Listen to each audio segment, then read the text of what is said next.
Well, hello. I'm here with Doug to talk about face matching technology.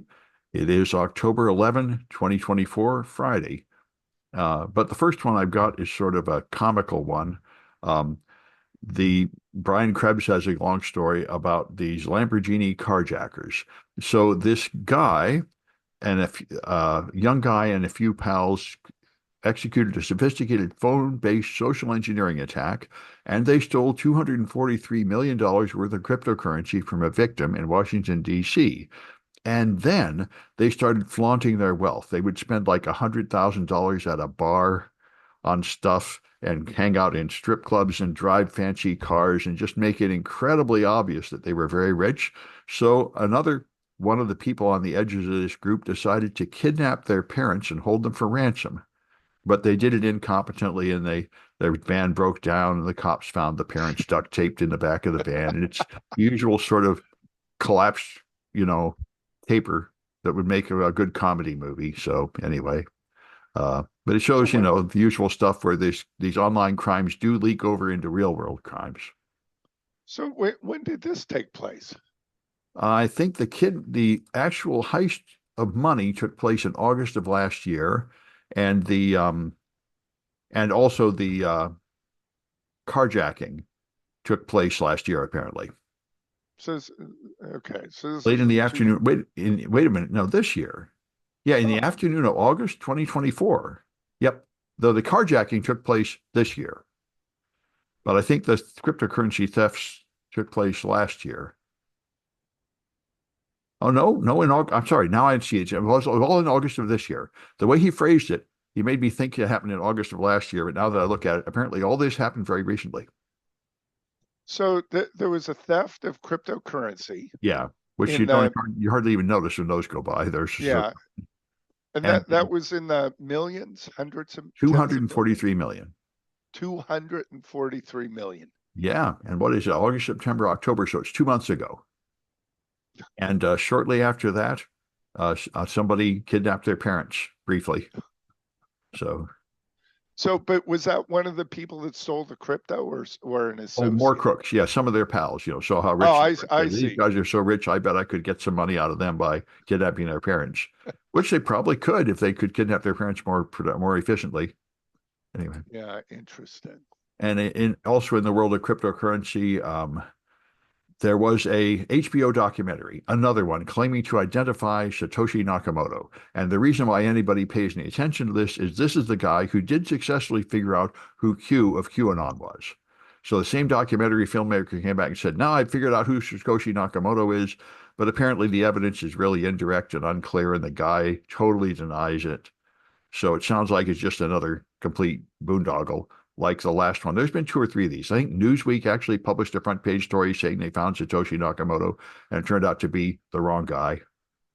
And apparently the HBO has also figured the wrong guy. It just seems to Yeah. be. There used to remember DB Cooper. There were people that kept trying to figure out where DB Cooper went. It's just sort of a folk mythology figure now.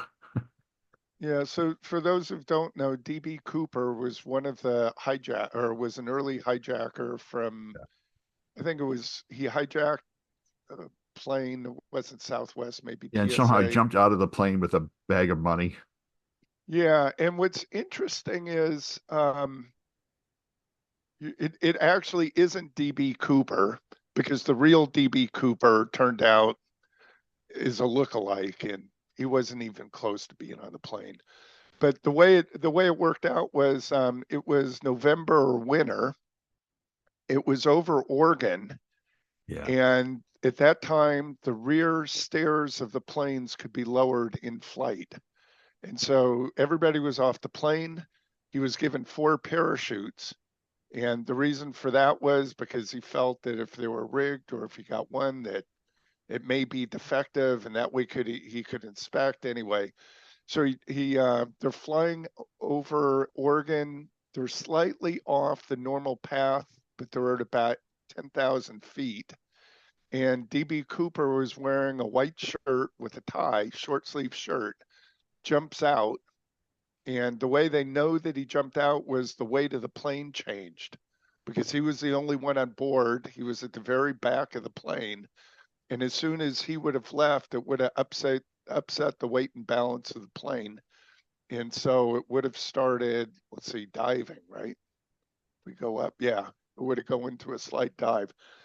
So he was never found, but there was a snowstorm, and it was about 10 years later that bills started washing up in a river. Um, so they know that the money hit the ground. No sign of the parachute, completely vanished, no sign of his body. And I think, other than those bankrolls turning up, nobody knows what happened. And there may have been another bankroll not too long after that. In other words, another, wad of money, pile of money that washed up.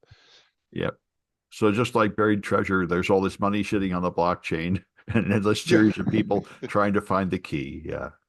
All right. Yeah. The problem with finding that money is it's all traceable because the bills were known. Yeah. Yeah. Yeah. Well, All Bitcoin right. is somewhat traceable too, actually. Anyway. Yeah. All right. You got another story for us? Well, yeah, the EFF has come out with talking about Salt Typhoon. I mean, Salt Typhoon is the Chinese group that just hacked into the ISPs, and what they did was they stole the lawful intercept data. And this EFF, of course, has come up to talking about privacy, because the government has all these CALEA and other laws, so they can wiretap stuff.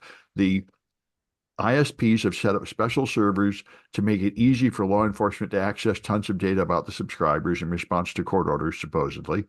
And that creates an attractive target for the bad guys. And so they get to point out what they often point out, that any kind of backdoor for lawful interception is also a backdoor for criminals and hostile Yeah. nation states. And so it's a fair argument. Uh, I don't think I don't think this will ever be resolved.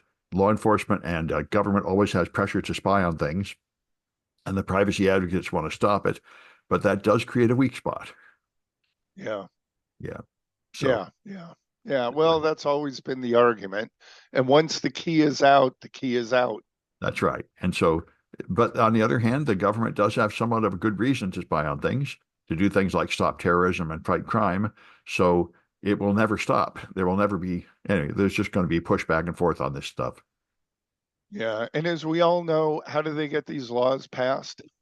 Well, every time there's a terrorist incident or a kid or something about child engagement, they just get some. Child pornography, right? This will Well, stop child pornography well, also terrorism. I mean, nine and 11 made a big terrorism. one. Once people are Yeah. afraid, then Yeah. they move in this direction, which is even logical, right? I mean, they interviewed people when the Snowden revelations came out. They interviewed people in the UK, and they said they should just lock that guy up. And if the government has to read my email to stop terrorists, that's fine, because they had a lot of terrorism in the UK. Yeah. And if we had the IRA here blowing up buildings every few months, we would be the same. We would say, sure, we need cops should just be allowed to spy on everything to stop these guys. Right. Yeah. Yeah. Yeah. All right. You got one? Yeah. So here's my first one. Sam, I'm sure you, like I and everybody else, we have a lot of email subscriptions. We're subscribing and we never signed up for these services. Or maybe we signed up with one service, we paid for something, our information got sold to a lot of other companies, and we're getting all this spam. That's why we get, or one reason why we get a Well, lot of sure. I mean, I junk effectively spam. written off emails as essentially useless for the last few years. Yeah, yeah, Yeah. exactly. Yeah. So there's services out there that you can pay for to unsubscribe you. Yeah. I've heard of them. Yeah. Also, ones that Okay. unsubscribe from all the ones you're paying money for. Rocket something. Sounds like a good idea. Yeah, yeah, yeah. So it sounds like a great idea. They go out and they unsubscribe you. Only problem, and you pay anywhere from $20 a year, which is I think kind of reasonable, all the way up to $1,000 a year. So there was a study that was done, and I'm not going to say it was thorough, but fair enough to give you a sense of what was going on. And how do you think it turned out? The $1,000 one. Actually, the $1,000 one they didn't try because they had too many people that were doing the work and they didn't have the cash for that. But they did pay for the same company, the $100 a year. Well, I would guess that they would just sell your name to more companies to subscribe you to more junk to make more money. that that would be the money making Yeah, solution, right? yeah. So turns out that the $20 a year of all the subscription, with the exception, we don't know of the $1,000 a year. $20 a year turned out to be the best of the paid services. Hmm. Um, but it still lagged behind you doing it yourself. And it was, if you do it yourself, it's more thorough, it happens quicker, you can catch it. But if you want to pay the $20, it's a little bit better. But bottom line is, they're not worth it. They Well, don't. that just depends on how much it irritates you to do it. But they didn't actually make it worse like I thought. So I was just too cynical. Well, yeah, did they make it worse? Maybe, but what they were finding is as soon as you'd unsubscribe, a little while later you were subscribed again. Well, this recent breach, I was amazed from NPD, National Public Data, revealed that services like Delete Me actually work. Because I had exactly the same feeling. I saw these services delete you from the internet, and I said, "Yeah, sure. This is like selling you uh, that they'll save your pet when you ascend to heaven in the rapture. It's just selling you a service. You'll never know if it worked. So they're probably just taking the money and doing nothing." But apparently that's not true because the people that paid for those services, they were not in the breach. So those take me off the internet services actually do provide a value. No, no, they do, and they do remove you, but not from all sources. Well, And yeah, yeah, apparently the delete me is good enough to remove you from the big ones, sort of like freezing your credit. It's pretty effective. yeah, okay. And is that a paid service? Yeah, it's a paid service. And because they went through the victims of this breach and they said everybody's in this breach except for people who paid for those services. They're not in the breach. They really do contact the major brokers and get you taken off. Yeah, but you're only off. All those people were only off at the time of the breach. That's right. So it could be that they're back on again.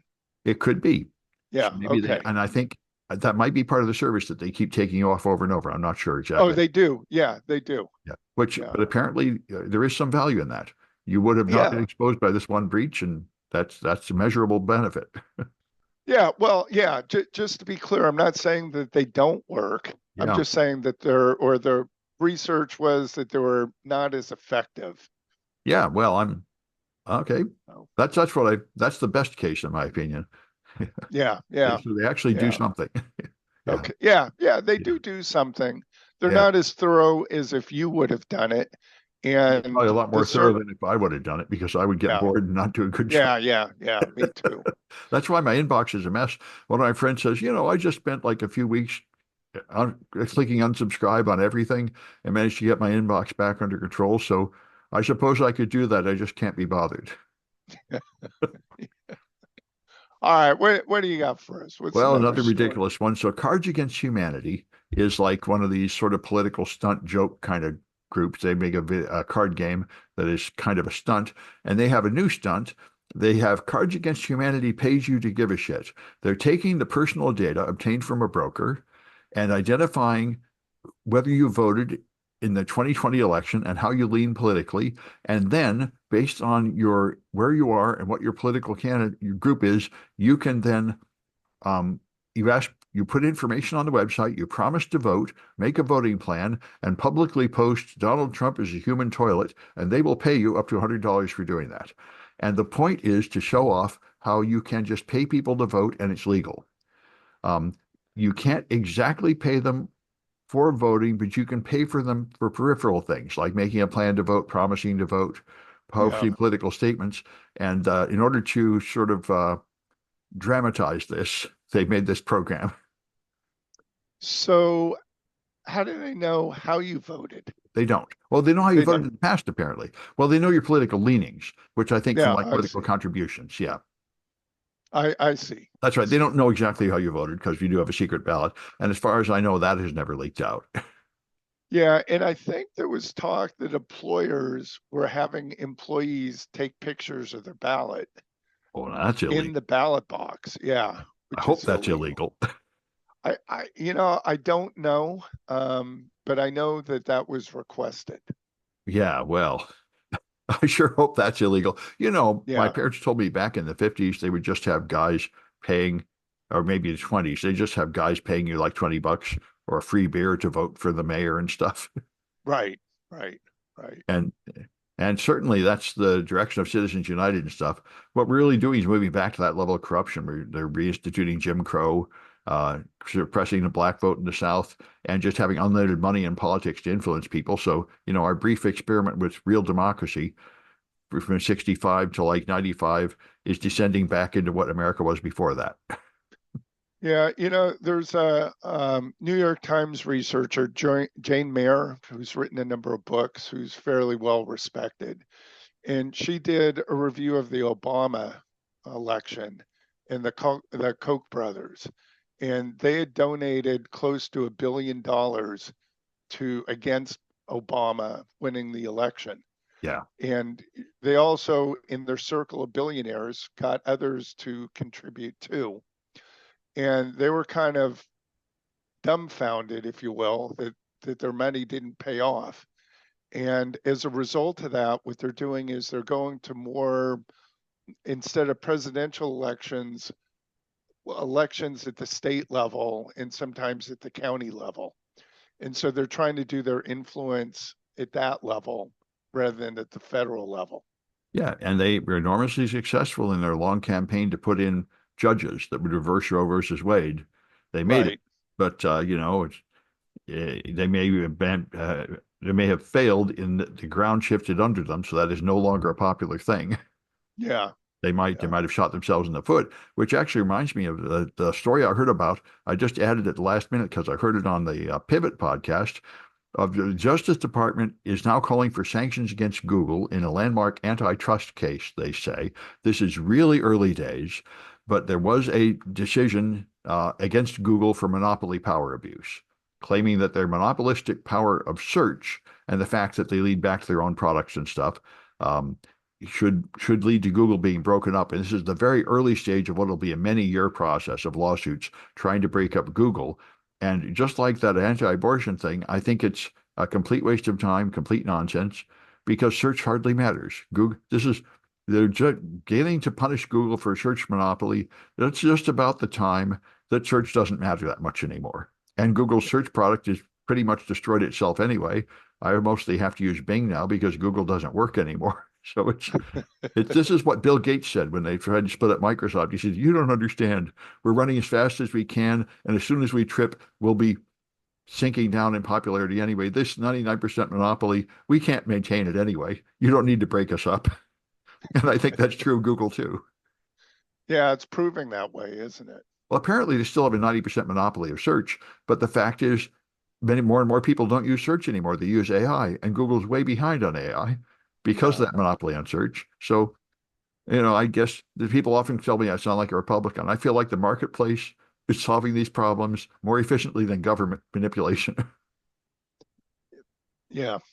Yeah. Anyway, All yeah. right. What else you got for us? Um, well, this is the one I thought was the most important. There's an article on the Register writing about the U.S. government's General Service Administration is now offering a facial matching login service. It's available to the public and other federal agencies, despite its own report showing that it still doesn't work. You may remember like 5 or 6 years ago, everybody rolled out facial recognition, and it was a disaster. So Microsoft and many other companies said, "Forget it. We are not going to provide this service anymore," because it turns out to be wrong a lot of the time, and in particular, it turns out to be wrong really a lot of the time for Black people, and we just don't even want to go there. And this product doesn't seem to be much better. The best performing product still failed 10% of the time. They issued a report sort of concealing what they're doing, reviewing like 5 or 6 services without naming them, without telling you which one they're actually using. But the best performing one fails 10% of the time. The worst has a false negative rate of 50%. And they have higher rejection rates for people with dark skin tones. So it's not clear that any of this stuff is ready for prime time. And the US Yeah. government rolling it out is putting a stamp of credibility on it that it probably doesn't deserve. So I expect in a few months to read about the scandals caused by this thing failing. Yeah. Yeah. Facial recognition is one aspect of AI that is just not doesn't seem to get up to being ready for prime time. Well, Apple's still using it with their products.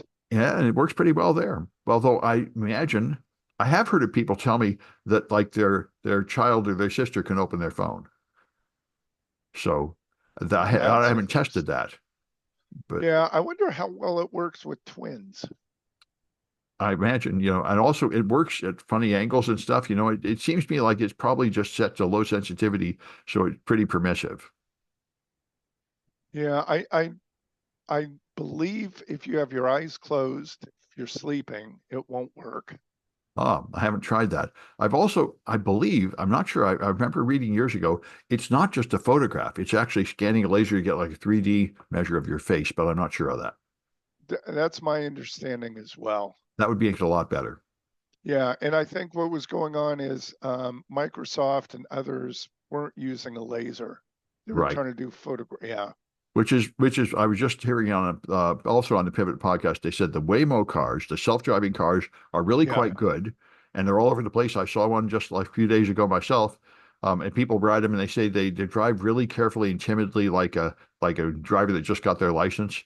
But they say that's okay, and the Tesla ones are far more dangerous, and people are afraid of them. And that's certainly backed up by the stuff I was talking about in the last podcast. Research shows that a Tesla self-driving makes a really dangerous mistake every 17 miles where a human has Oh, to that's intervene. interesting. And whereas the Waymos have no humans in them at all, and they have some defects, but they seem to be, most people say they feel safe enough, they're good enough, they're growing, they're getting more and more popular. So Tesla seems, and that's, I think, because Tesla refused to add alternative sensors. They're doing it all by cameras. And these Waymos have the alternatives like LiDAR and radar and stuff like that, which is, of course, safer, you would think. Yeah, Multiple ways to, especially considering how much fog there is in San Francisco. I would think depending entirely on vision is a really bad plan. yeah. I would tend to agree. Especially, I've lived in an area where the fog can get very thick. Yeah, yeah. And there's rain and stuff, and Yeah, there's glare off other objects. Vision alone is not that good for humans, and I bet it's a lot worse for AIs. yeah. Yeah. You got another story for us? I do. There's one more I found, and see where this was. This is Science Alert. They have a report from a study that compares health outcomes in the US and UK. And they find that the US is significantly behind the UK in health. I don't think this is kind of obvious, but anyway, British adults in their 30s and 40s are better than Americans in that group in terms of cardiovascular health. And they say this is probably due to differences in levels of exercise, diets, and poverty. And the big one, I think, is limited access to free health care. And this is, no surprise, nothing new. The fact that we do not have socialized medicine in America, and we're practically the only nation that doesn't, is just really bad for us. Also, our smoking and lack of activity and a poor diet and all that. It's not a surprise, although the British have a pretty much a lack of exercise and a poor diet. At least they have a national health service. Yeah, And like I say, I'm very happy with Kaiser here in California, which I think is basically the equivalent of the UK National Health Service, if you can get it. And it really should be extended to everybody here. It's just ridiculous that we haven't done that yet. yeah. It's interesting the history of Kaiser. That was considered communist in the 50s, 60s. And it totally is. It's socialism. It's socialized medicine. I'm sure the right wingers hate it, but I think the outcomes are very good. Well, the physicians in the 50s, 60s, 70s hated it, Well, it and probably means they get lower pay. Yeah. they get lower pay. Yeah. Um, and I believe it was an economics issue, and they considered the doctors that worked for Kaiser to be sellouts and to be inferior in terms If of medical care. Well, I bet they do, but I don't care. I think socialized medicine is a great boon for the poor and for the average American, and I'd like to see it. But it is Yeah, absolutely socialism. You can argue that. yeah. Well, I think what's happened is that malpractice insurance rates have gone up so much that dentists, this also applies to dentists, that you're just not making the money that you did back in the 50s, 60s, 70s as Hmm. a physician. Unless you specialize into something that's highly specialized. But I know there was a woman doctor who was obstetrics, and her malpractice insurance was $500,000 a year. So she, and together with her medical loans or med school loans, she figured that by the time she was 40, 45 is when she'd have it all paid off. Yes, So joining some kind of big plan like this where they probably provide the insurance would be beneficial in that regard. yeah, Yeah, I exactly. think I think things that are necessities are not really good to have in the open marketplace. That's where competition doesn't work. It's better to have them organized sort of government action there. Yeah, well, look at PG&E rates in California as Yeah, whether San Diego and Southern California, Edison. yeah. Our rates are some of the highest in the country, and yet Alameda, which is one city over, is about 1/10 or 1/5 the cost of what I pay. But because it's not PG&E, but the electricity comes from PG&E. Well, So yeah. Sounds like the phone network. But anyway, have you yeah, got another story? yeah. Yeah, so I got a story. If you taken a look at, you don't use Facebook Meta, do you? Have No. you taken a look at Threads? Well, I have not looked at it, but people say Threads is probably the best replacement for Twitter. Yeah, so there's a lot of we had Mastodon, we had what else was there? Blue, I Blue think there Sky. was Blue Sky, Yep, I and went to Mastodon, which I serves my purposes, but it's not really a social network like Twitter. There's almost no jokes or memes or anything. It's just a source of news, and it's an efficient source of news, so I like it.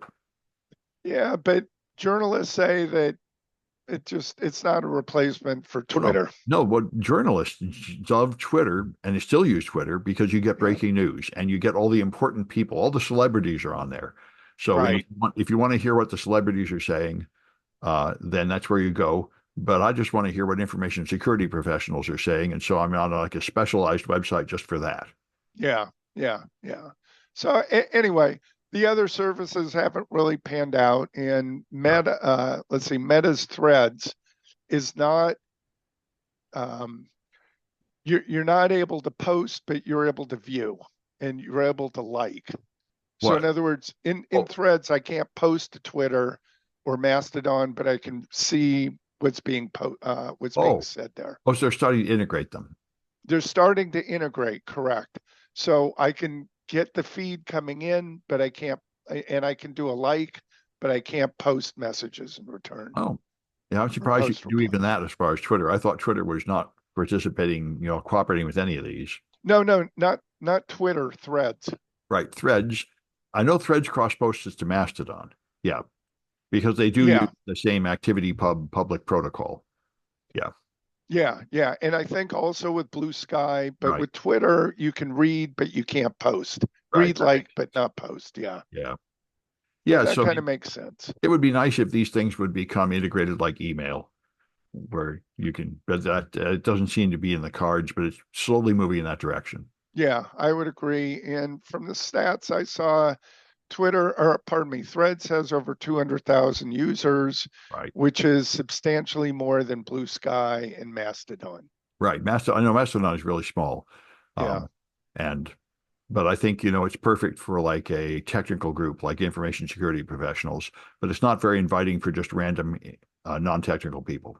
yeah. And, this makes it kind of interesting. It just shows how difficult it is with brand loyalty when it comes Yeah. to social media to get somebody to migrate off and switch.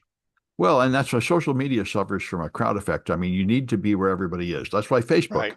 is a huge hit and it stays a hit no matter how much they betray their users, screw them over, break their promises. But the point is, it's where all the people are. You can't leave Yeah. unless you're willing to be alone. And I did that with Twitter. I had a very active social network on Twitter, and Mastodon is much smaller. But I think I've lived through the experience that many people report that I used to imagine I had all these friends and that they were just imaginary. It seemed like I was talking to people all the day, but when I'm gone, they don't even notice. So I think this is like what happens to people who hang around bars. You go there and tell some jokes, and you think these guys are your friends, but when you need something, they're not there for you. So it's Sam, yeah, that's a good analogy. yeah. Yeah, When you yeah, did something in common and had some fun, but that's not a real friendship. yeah, yeah, And I think now I've got a professional network of information security professionals exchanging information of importance to us, professionally. But I don't think anybody has an imagination that it's more. So I think it's healthier. I think it's it, now it's a more it, realistic part of your life. it's more of a work relationship. Yeah, it is just a work. It's like what LinkedIn ought to be. It's professional networking for Yeah, professional purposes, not a pretending that this is your real social life. And I think that's healthier. It doesn't yeah. pretend to be something it isn't. And I hear all these studies saying teenagers are getting warped now because they have social networking instead of real friends, and it's not the same, and it doesn't really help your life as much. Well, but if you're in high school, you never really know if you have real friends because they can turn on you on a dime. Yeah, I know they can. Yeah, so I think that's why we're arguing about it. But I hear an awful lot of Yeah. people screaming that social networks are unhealthy for young kids, and I don't know if that's true, but I hear a lot of people with that opinion. Yeah, you hear a lot about that, but you're right. I don't know that the data backs that up, but I I'm haven't got sure, any kids. I can't. I don't have any direct experience with what's happening. yeah, I'm sure I could dig up the data to show you that it's Oh, harmful. there's this Jonathan Haidt guy from NYU that is writing books about it with his data, but his data is, of course, somewhat anecdotal and coincidental. It's not causal. Yeah. I mean, you'd have to like get a cohort of kids and like make them go on social networks and make another one not go on social networks if you could even do that, and then compare their outcomes. Right, right. Yeah, Yeah, exactly. yeah. All right. So there's that that broken link between cause and effect. It's true of almost all human problems. It's unethical to do the experiment on humans, so you try to extrapolate from indirect evidence. Correct. Yeah. Yeah. Yeah. Uh, All right. Well, that's it for me. yeah, that's it for me too. So I guess we'll Tuesday. Yep. have another one Be, of these things on Tuesday. All right. sounds good.